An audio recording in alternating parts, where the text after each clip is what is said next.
Mr. Chairman and members of the committee, my name is Nayirah, and I just came out of Kuwait. While I was there, I saw the Iraqi soldiers come into the hospital with guns. They took the babies out of the incubators. Took the incubators and left the children to die on the cold floor. Yep, that's me. And you're probably wondering how I got here. Well, that's not actually me. I'm just the narrator. Okay, you all know what happened. August 1990, Iraq invades Kuwait. The world watched in horror as Saddam's army plundered its defenseless neighbor. The United Nations rallies the troops. Hello, Desert Storm. Coalition forces race in to save the day. Iraq is bombed for 42 consecutive days and nights. Iraq's army, navy, and air force are effectively wiped from the face of the earth. The coalition loses less than 300 troops, ending in a resounding coalition victory. But this story isn't about the Gulf War. This story is about a 10th grade girl and, at the time, the largest foreign media campaign the United States has ever been subjected to. It's been said, dating all the way back to the ancient philosopher Aeschylus, the first casualty of war is truth. To get perhaps any people to support a war 8,000 miles away, in a place few have ever heard of, a certain narrative, a certain story must be told.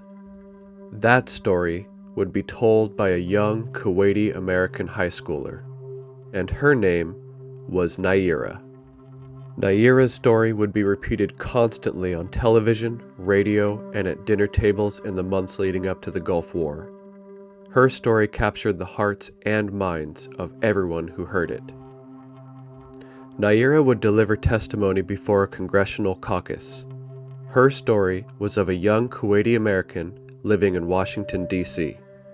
She had spent her summer vacation between 10th and 11th grade back in Kuwait, visiting her sister who had just had a son. While on holiday, war broke out, and while her family fled, she stayed behind to volunteer at a hospital. At this hospital, she would witness invading Iraqi soldiers loot the building of valuables, in the process removing premature babies from incubators to steal the medical technology, leaving the babies to die. It was brutal, heart-wrenching stuff. But there's just one problem. That never happened. There is no doubt that the Iraqi Ba'athist regime was an awful one, that Iraqi secret police did indeed commit massacres against Kuwaiti civilians during the short-lived invasion.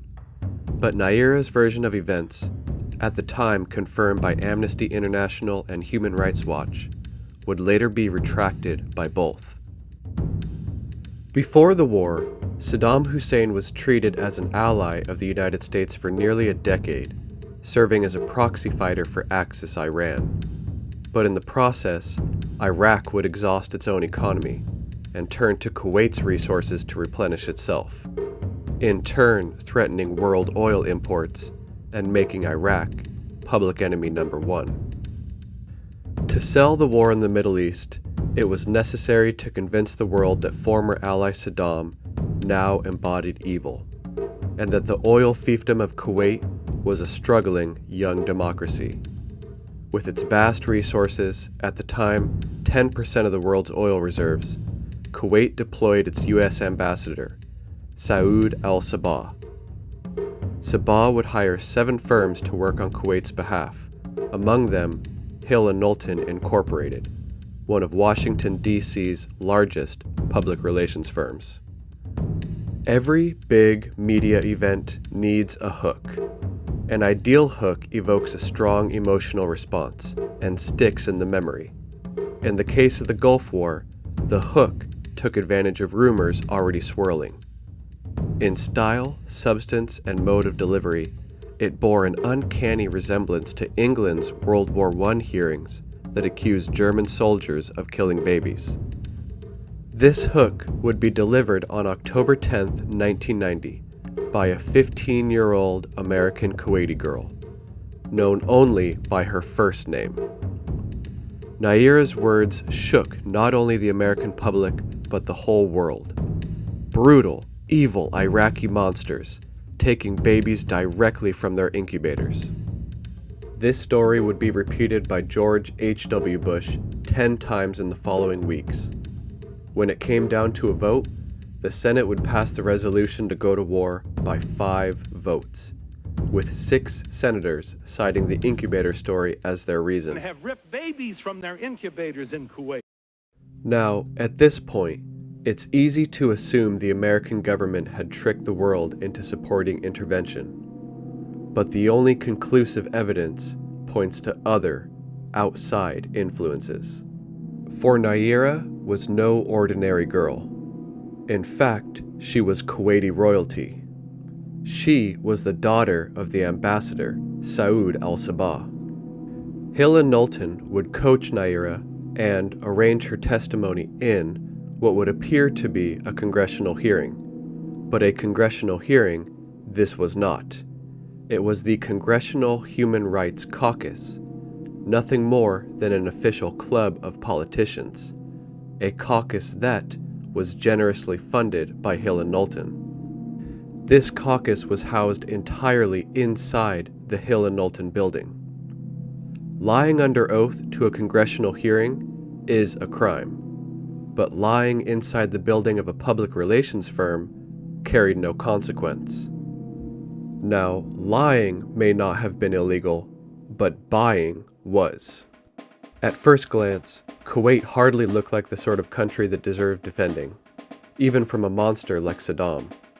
The tiny but super rich state had been an independent nation for just a quarter of a century, when in 1986, the ruling al-Sabah family, yes, Nayirah al-Sabah's family, tightened its grip by disbanding the National Assembly and firmly establishing all power in the bejeweled hands of the ruling emir. In its media campaign on behalf of the Kuwaiti government, Hill and Knowlton would enlist a nonprofit called the Citizens for a Free Kuwait. It's impossible to say who created it, but it is possible to say who funded it. Citizens for a Free Kuwait would receive nearly $12 million in donations, but only 17,000 of which would come from actual people. The rest would come directly from the state of Kuwait, nearly the entire budget of which would be paid to Hill and Knowlton. By law, the Foreign Agents Registration Act should have exposed this campaign to the American people, but the Justice Department, for unknown reasons, chose not to enforce it. 9 days after Saddam's army marched into Kuwait, the al-Sabah government agreed to fund a contract under which Hill and Knowlton would represent Citizens for a Free Kuwait. Its activities alone would have constituted the largest foreign-funded campaign ever aimed at manipulating public opinion. Following the war, human rights investigators from Amnesty International would try to confirm Nayirah's story, but could find no witnesses or evidence to support it. It's difficult to find the exact source of where the story came from. The earliest mention of incubators comes from a cable from Kuwait's health minister in exile. He would later go on to claim that a fleeing Kuwaiti doctor told him Iraqis hauled sophisticated equipment such as dialysis machines back to Baghdad. Among the equipment taken were 22 infant incubators. But by the time the story had been posted by Amnesty International, the number of incubator units had been inflated to 312. When Amnesty International went to Kuwait and tracked down this doctor, they would find he was actually a dentist, and he would deny ever having any communication with the health minister. The Down Hospital, my colleague who is a native Arabic speaker went along there and interviewed the doctors, and he was able to speak to people who said that they had been on duty at that time and that this incident didn't happen. But You're not trying to paint the Iraqis as being saintly soldiers. There were atrocities. There were very many atrocities, and the atrocities were largely committed by the secret police units. That happened. Yes, for sure. The babies and incubators? Did not. Whenever reports demonstrating a lack of evidence were presented to Hill and Knowlton, company representatives would respond uniformly every time, stating, "This conclusively demonstrates that there were incubator atrocities and confirms Nayirah's story. Case closed." Most reporters, apparently feeling burned by spreading the story without checking the facts, preferred to let the incident just fade away. Some have speculated that Nayirah was never even in Kuwait at the time, that the story is, in its entirety, a fabrication. When the details of Nayirah's family name and Hill and Knowlton were revealed in 1992, Kuwaiti officials conducted their own investigation. Their findings were in line with others, that there were no credible witnesses or evidence to support the incubator story. But what about Nayirah? What did she have to say? After that day, she would seem to vanish without a trace, until she would re-emerge 28 years later. It is unconfirmed, but surely she would be in attendance at her father's memorial service when he passed in 2018, pictured here at the appropriately named Kuwaiti Diplomatic Institute.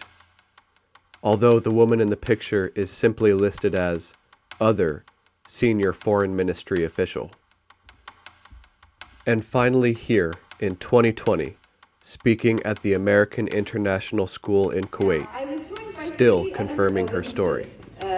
During this Human Rights Caucus, who like me witnessed atrocious acts by Saddam's army.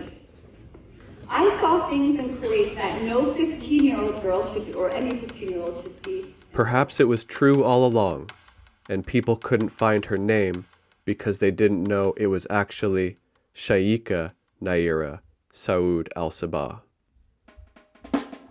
We may never know, but regardless, with or without Nayirah's testimony, America would most likely have gone to war anyways. A United Nations resolution had already decided that. But when it came down to a confirmation vote in the Senate, a shocking discovery was made. That with enough money and enough promotion, one story can control public perception, whether that story is true or not.